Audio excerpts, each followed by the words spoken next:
ሰላም እንዴት ናችሁ? ቅዱሳን ሁሉ ሰላም ደህና ናችሁ? ዛሬ ደግሞ እስኪ በሞገስ ዙሪያ የእግዚአብሔርን ቃል እንነጋገራለን። መጽሐፍ ቅዱስ ስለ ሞገስ ምን ይላል? የእግዚአብሔር ቃል ሞገስ ምንድን ነው የሚለውን ከእግዚአብሔር ቃል አንጻር እናያለን። እስቲ እግዚአብሔር ደግሞ ቃሉን እንዲባርክልን እንዲያስተምረን እንጸልይ። እግዚአብሔር አባት ሆይ እናመሰግንሃለን። ጌታ ሆይ አሁን ደግሞ የቃልህን ደጆች እንድትከፍትልን እንለምንሃለን። እግዚአብሔር ሆይ ደግሞ በዚህ ርዕስ አንተ እንድታስተምረን ከአንተ ዘንድ ሞገስ እንዲለቀቅልን በጌታ በኢየሱስ ክርስቶስ ስም በሞገስ እንድንወጣ እንድንገባ አቤቱ ከአንተ ዘንድ የሚሰጠውን ይህን ቸርነት ለእኔና ለወገኖቼ እንድትሰጠን በኢየሱስ ክርስቶስ ስም እንለምንሃለን። ቃልህንም ባርክልን፣ በቃልህ አስተምረን፣ በጌታ በኢየሱስ ስም አሜን። እግዚአብሔር ይባረክ። ዛሬ ሞገስ በሚል ርዕስ እስኪ ከእግዚአብሔር ቃል ስለ ሞገስ እናያለን። ሞገስ ምንድን ነው? ሞገስ ከእግዚአብሔር ዘንድ የሚሰጥ ስጦታ ነው። በእግዚአብሔር ቃል ውስጥ በብዙ በሞገስ የጠገቡ በሞገስ ወደ ንግስና የገቡ እግዚአብሔር በፊቱ ሞገስን ሰጧቸው ልጅ የወለዱ እግዚአብሔር በሞገስ ከወደቁበት ያነሳቸው የተሰሙ የተደመጡ በእግዚአብሔር ሞገስ በእግዚአብሔር ፕሬዘንስ የእግዚአብሔርን ፊት ያዩ ብዙ የእግዚአብሔር ሰዎች እንዳሉ ከእግዚአብሔር ቃል ማየት እንችላለን ማለት ነው። እንግዲህ ኖህ ምን አለ? ኖህ ግን በእግዚአብሔር ፊት ሞገስን አገኘ ይላል።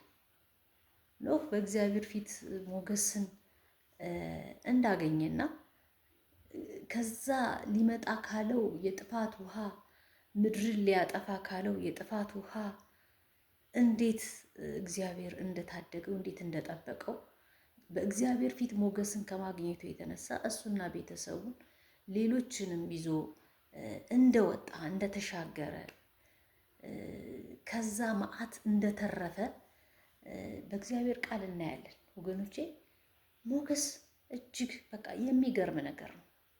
ሞገስ በሰውን ፊት ብቻ ሳይሆን በእግዚአብሔር ፊትም ሞገስን ማግኘት ትልቅ ነገር ነው። እግዚአብሔር ይመስገን። እኛ እንግዲህ በልጁ በክርስቶስ ኢየሱስ በኩል ወደ አብ ቀርበናል። ስለዚህ በክርስቶስ ኢየሱስ በኩል ነው እኛ ወደሱ የቀረብነውና ሞገስን አግኝተናል። በእግዚአብሔር ፊት የመቅረብን ሞገስ፣ ልጅ የመሆንን ሞገስ በእግዚአብሔር ፊት አግኝተናል። እግዚአብሔር ይመስገን።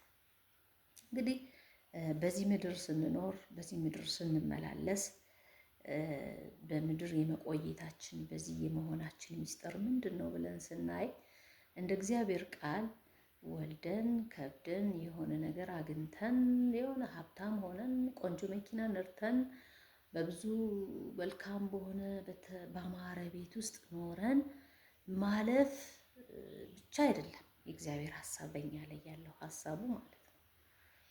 እግዚአብሔር በዚህ ምድር ሲያስቀምጠን ሌሎቹ ነገሮች እግረ መንገድ ለእኛ የተሰጡ ስጦታዎች ሲሆኑ ነገር ግን የእግዚአብሔርን ስም እንድናከብር ክብሩን እንድንገልጥ ልጁን ክርስቶስ ኢየሱስን እንድንገልጥ እና ለሌሎቹ የመዳን ምክንያት የሆነውን ክርስቶስ ኢየሱስን እሱን እንድንመሰክር ሂዱ ነው አይደል ያለ? ለፍጥረት ሁሉ ወንጌልን ስበኩ ነው ያላቸው ደቀ መዛሙርቱን።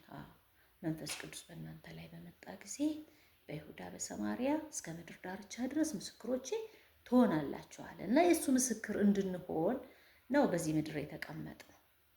እግዚአብሔር ይመስገን። ስለዚህ በዚህ ደግሞ እስካለን ድረስ ጌታ ኢየሱስ ክርስቶስ ምን አለ?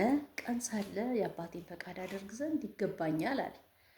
ስለዚህ ቀን የማይኖርበት ጊዜ አለ ማለት ነው። ቀን ሳለ የአባቴን ፈቃድ አደርግ ዘንድ ይገባኛል ካለ ቀን የሌለበት ጊዜ አለ ማለት ነው። ብርሃን አለ፣ ጨለማ አለ፣ ማግኘት አለ፣ ማጣት አለ፣ መስጠት አለ፣ መወሰድ አለ። የሆኑ ሁለት ተቃራኒ ነገሮች በዚህ ምድር ላይ ይሆናሉ። ነገር ግን በጎውን ማን ያሳየናል አይደል ያሉ በጎውን ነገር እኛ ደግሞ እንድንይዝ እግዚአብሔር የሚከብርበትን መንፈስ ቅዱስ የሚገኝበትን መልካሙን ነገር እንድንይዝ የእግዚአብሔር ቃል ያስተምረናል። እንግዲህ ይህን ለማድረግ በእነዚህ ባሉት ቀናቶች ባሉን እግዚአብሔር በሰጠን ጊዜ እግዚአብሔር ነገሮችን በሞገስ እንድንወጣ በሞገስ እንድንገባ በፊቱ ሞገስን እንድናገኝ በእግዚአብሔር ፊት መጸለይ ያስፈልጋል ማለት ነው። እግዚአብሔር ሞገስን እንዲሰጠን ተቀባይነትን እንድናገኝ፣ እንድንደመጥ፣ እንድንሰማ በጠላቶቻችን ፊት እንኳን ሞገስን የሚሰጥ የእግዚአብሔር መንፈስ እንዲያገኘን እንዲገዙልን የሚያደርግ የጌታ ፕሬዘንስ የጌታ ሞገስ ከእኛ ጋር ሲሆን የሚገርም የእግዚአብሔር ክብር በእኛ ላይ ይገለጻል ማለት ነው። እንግዲህ በመጽሐፍ ቅዱሳችን ስናይ ብዙ በሞገስ የጠገቡ ከሞገስ የተነሳ ወደ ንግስና የገቡ ከሞገስ የተነሳ እግዚአብሔርን ያዩ ሙሴ እግዚአብሔርን አይቷል። በእግዚአብሔር ፊት ሞገስን ስላገኘ ሌሎችንም ማየት እንችላለን። ሩትን ማንሳት እንችላለን። የእግዚአብሔር ሞገስ ከእርሷ ጋር ስለነበረ በቡኤዝ ፊት ቃርሚያ ነበር ተቃርሜ ነበረ። በምን አይነት ሁኔታ ከአገሯ ኑኃሚንን ተከትላ እንደወጣች እናውቃለን። የሩትን ሂስትሪ የሩትን ታሪክ እናውቃለን። የሩት ምድሯ በተባረከ ጊዜ ወደ ምድሯ ልትመለስ በተዘጋጀች ጊዜ ኦርፋን ተመለሽ አለቻት። እሺ ብላ የኑኃሚን ድምፅ ሰምታ ተመለሰች። ሩት ግን ኖ አለች። ህዝብሽ ህዝቤ፣ አምላክሽ አምላኬ ይሆናል። አንቺ በምትኖሪበት እኔ በዛ እኖራለሁ፣ በምትሞችበትም በዛ እሞታለሁ እና ኖ ብላ የኑኃሚንን አምላክ እያወቀች ይመስለኛል። የኑኃሚንን ህዝብ ያን የእስራኤልን ህዝብ ያን የቃል ኪዳኑን ህዝብ የተረዳች ይመስለኛል። ስለ እግዚአብሔር ያወቀች ይመስለኛል እና ሄደች ተከተላት። እግዚአብሔር ደግሞ የልብ አምላክ ስለነበር በእሷ ላይ ልዩ የሆነ አጀንዳ ስለነበረው ለሩት ሞገስን እንደሰጣት በቡኤዝ ፊት ሞገስን እንደሰጣት ቃርሚያ ነበር ተቃርሜ የነበረው። ነገር ግን ከቃርሚያን ከመቃረም ወደ ነዶ ውስጥ በቃ ሲከታት ሩትን እናያለን። ይሄ ሞገስ ነው ወገኖቼ፣ የእግዚአብሔር ሞገስ በነዶ ውስጥ መገኘት ብቻ ሳይሆን በጌታችን በመድኃኒታችን በኢየሱስ ክርስቶስ የዘር ሐረግ ውስጥ ገባች። ሞዓባዊት እኮ ናት እሷ። አያችሁ፣ የእግዚአብሔር ሞገስ የእግዚአብሔር ፕሬዘንስ ከእኛ ጋር ካለ እግዚአብሔር ለልዩ አጀንዳ ለልዩ ክብር ይፈልጋል። ሞገስ ያለበት ሰው የእግዚአብሔርን ክብር ይገልጣል። ሞገስ ያለበት ሰው ምንም የሚይዘው ነገር አይኖርም። የሆነ ድህነት አይዘውም፣ እውቀት አለማግኘት አይዘውም፣ ወይንም ሀብት የሆነ ነገር አይዘውም፣ ወይም በሆነ ነገር በልጸግ ብሎ መታየት እሱም አይዘውም። ሞገስ ያለው ሰው በእግዚአብሔር የሚደገፍ ሰው እግዚአብሔር በልዩ ክብር ይገልጠዋል ማለት ነው እና ሩትን በእንደዛ አይነት ክብር ነበር እየገለጣት ማለት ነው እና በጌታችን በመድኃኒታችን የዘር ሐረግ ውስጥ እንደገባች እናያለን። ያዕቆብንና ኤሳውንም ማየት እንችላለን። ያው እንግዲህ ያዕቆብና ኤሳው ወንድምና ማቾች ናቸው። ያዕቆብ በምን አይነት ሁኔታ ከአባቱ በረከትን እንደተቀበለን ቃሉን እናውቃለን። እኔ ኤሳው ነኝ ብሎ ነው በቃ ሂዶ አድኖ ይዞ መጥቶ የሚያስፈልገውን ነገር ለአባቱ አቅርቦ አሁን እኔ ነኝ በቃ መርቀኝ ባርከኝ አለ። አባቱ እንደባረከው እንደመረቀው ከዛም በኋላ ባርኮትና ምርቃቱን ይዞ እንደሄደ እና ያለን በእግዚአብሔር ቃል እና ኤሳው ሲመጣ ወይ አሁንማ በረከቴን ምርቃቴን ወንድምህ እኮ ወሰደው ሲለው እናያለን። ከዛም በኋላ እንግዲህ በላባ ቤት እንደተቀመጠ ያዕቆብ በእግዚአብሔር ቃል የምታውቁት ክፍል ነው። ከዛም በኋላ እንግዲህ በላባ ቤት ረጅም ዓመት ከተቀመጠ በኋላ እና ስለ ሊያ እና ስለ ራሄል መገዛት የሚገባውን ያህል ጊዜ ከተገዛ በኋላ ከዛ ወጡ ወደ ምድሩ ለመመለስ ባሰበ ጊዜ ታውቃላችሁ፣ ወንድሙ ኤሳው ለሞት ነበር ያዕቆብን ይፈልገው የነበረ። ሞገስ አያችሁ፣ ሞገስ ከሞትም ያስመልጣል፣ ከሞት ያድናል።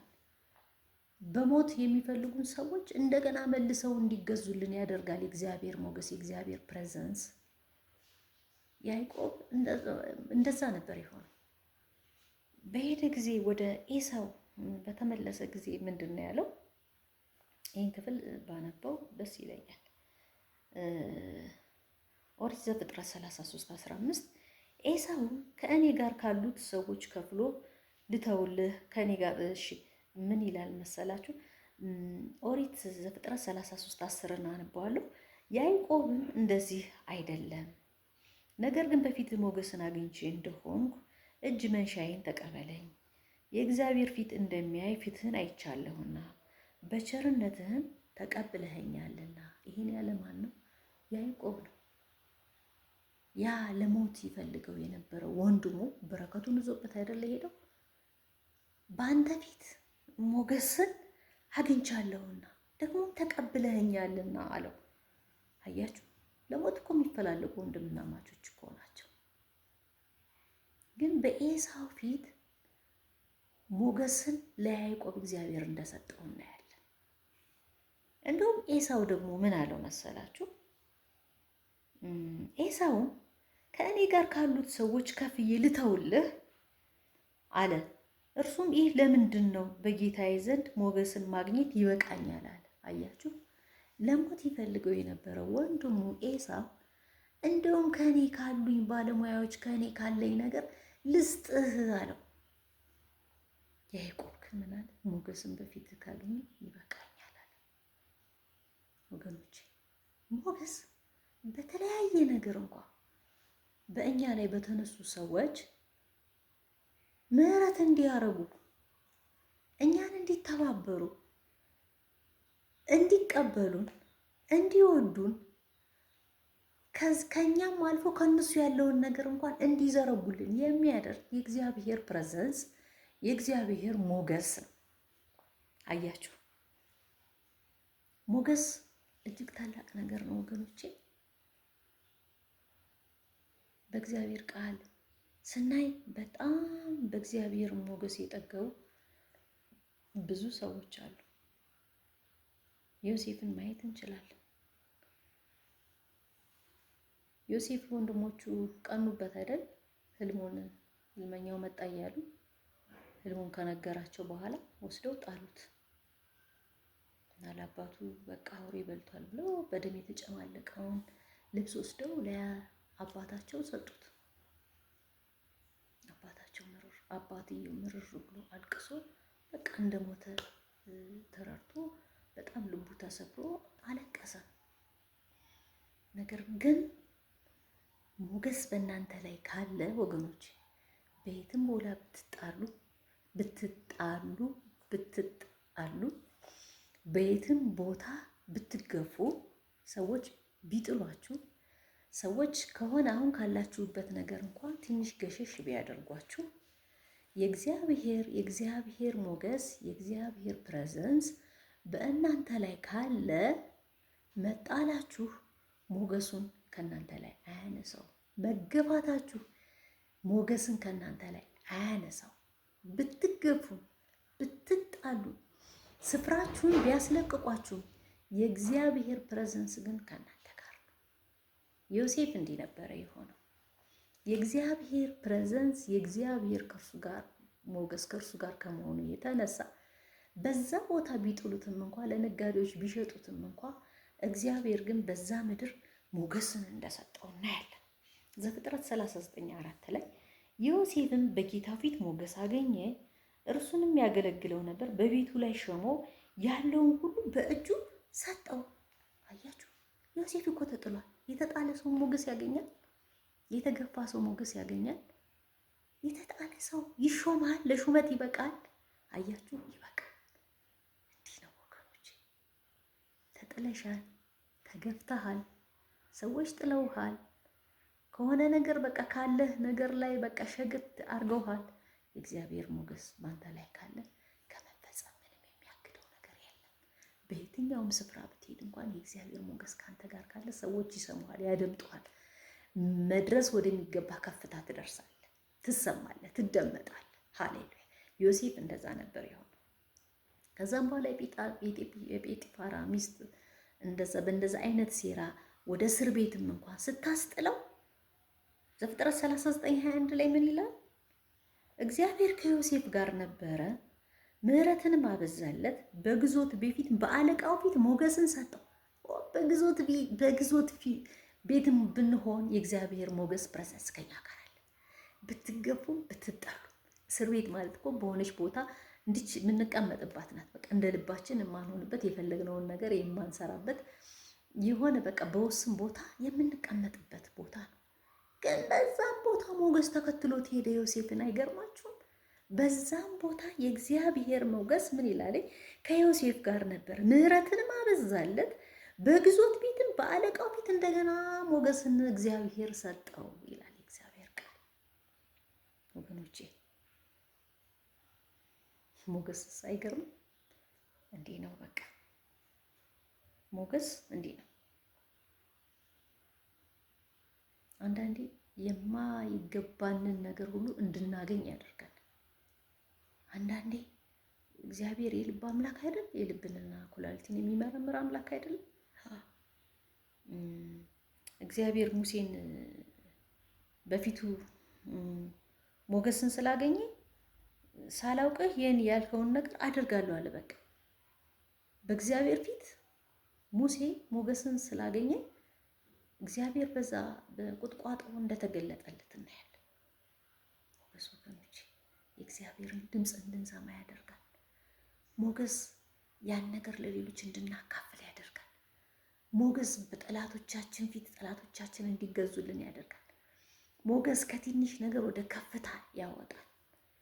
ሞገስ ወደ ንግስና ያስገባል። አስቴር እንደዛ እኮ ነው የሆነችው። አስቴር እኮ ስደተኛ ናት። በስደት ነው እኮ በዛ ምድር ያለችው እና ንጉሱ ሚስት በፈለገ ጊዜ አዋጅ ባወጣ ጊዜ ሌሎችም ብዙ ቆነጃጅቶች በጣም ከእሷም እንግዲህ የተሻሉም ሊኖሩ ይችላሉ ነበሩ እኮ በዛው በምድሪቱም የሚኖሩ የነበሩ። እሷ እኮ ስደተኛ ነች፣ አይሁዳዊ ስለነበረች። ነገር ግን የእግዚአብሔር ፕሬዘንስ የእግዚአብሔር ሞገስ ከአስቴር ጋር ስለነበረ በፊቱ ሞገስን አገኘችና ወደ ንግስና እንድትገባ ሆነች። አያችሁ፣ ሞገስ የሆነ በቋንቋ አይገድበው፣ አገር አይገድበው፣ የሆነ ዝቅ ማለታችሁ ድህነታችሁ አይገድበው፣ ሀብታችሁ አይገድበው፣ እውቀታችሁ አይገድበው፣ አለማወቃችሁ አይገድበው። የእግዚአብሔር ፕሬዘንስ ሞገስ በእናንተ ላይ ካለ በቃ መግባት ወደሚገባችሁ ቦታ ትገባላችሁ። በቃ ወዳልታሰበ ከፍታ ትገባላችሁ። በቃ እግዚአብሔር ሊከብርባችሁ ከፈለገ በቃ ይከብርባችኋል። እንዲህ ነው የእግዚአብሔር ሞገስ የሚያደርገውና ለሐናም እንደዛ አይደል የሆነላት። በፊት ሞገስን አግኝቼ ቢሆን አለች አይደል? በእግዚአብሔር ፊት ምርር ብላ ጸለየች። እግዚአብሔር በፊቱ ሞገስን ሰጣትና ማንን አገኘች? ሳሙኤል፣ ነቢዩን ሳሙኤልን አገኘች። አያችሁ የእግዚአብሔር ሞገስ። በቃ የእግዚአብሔር ሞገስ ከእናንተ ጋር ካለ ጸሎታችሁም ይሰማል ወገኖቼ። በቃ በትውልድ መካከል የሚሻገር ነገር ከእናንተ ላይ ይወጣል። ለሐና እንደዛ ነበር የሆነላት። በቃ እግዚአብሔር በፊቱ ሞገስን ሰጣት፣ ጩኸቷን አደመጠ። ሳሙኤልን ወለደች፣ ነቢዩን ሳሙኤል ወለደች። ሳሙኤልም ራሱ በእግዚአብሔር ፊት ሞገስን አገኘ ይላል መጽሐፍ ቅዱስ። በቃ የሚተርፍ ለዘር እንኳን የሚተርፍ ነገር ትተን እናልፋለን ማለት ነው። የእግዚአብሔር ሞገስ እግዚአብሔር ይባረክ። ጌታ ሆይ በጌታ በኢየሱስ ክርስቶስ ሞገስን እንድትሰጠን በኢየሱስ ስም እጸልያለሁ። ለወገኖቼ ለእህቶቼ ሞገስን እንድትሰጥ በጌታ በኢየሱስ ክርስቶስ ስም እለምንሃለሁ። ወደ ከፍታ የሚያወጣ ከአንተ ጋር የሚያገናኝ የሚሰማ የሚደመጥ ወደ ንግስና የሚያስገባ በጌታ በኢየሱስ ክርስቶስ ሞገስን እንድትሰጠን በኢየሱስ ስም እለምንሃለሁ። ከኔ ጋር ከሚጸልዩ እህቶቼና ወንድሞቼ ጋር ይሄን ቃል ከሰሙ እህቶቼና ወንድሞቼ ጋር በእውነት ሞገስን እንድትሰጥ በጌታ በኢየሱስ ክርስቶስ ስም እጸልያለሁ። ተሰሚነትን፣ ተደማጭነትን እንድትሰጠን ጌታ በእውነት ወደ አልታሰበ ከፍታ እንድታስገባን ከሞገስ የተነሳ ክብርህን መግለጥ እንዲሆንልን በጌታ በኢየሱስ ክርስቶስ ስም እንድትረዳን እለምንሃለሁ። ዛሬ ሞገስን ስጠን ጌታ፣ ዛሬ ሞገስን ጨምርልን በጌታ በኢየሱስ ክርስቶስ ስም ለመንኩ። በኢየሱስ ክርስቶስ ስም አሜን። እግዚአብሔር ይባርካችሁ። ተባረኩ።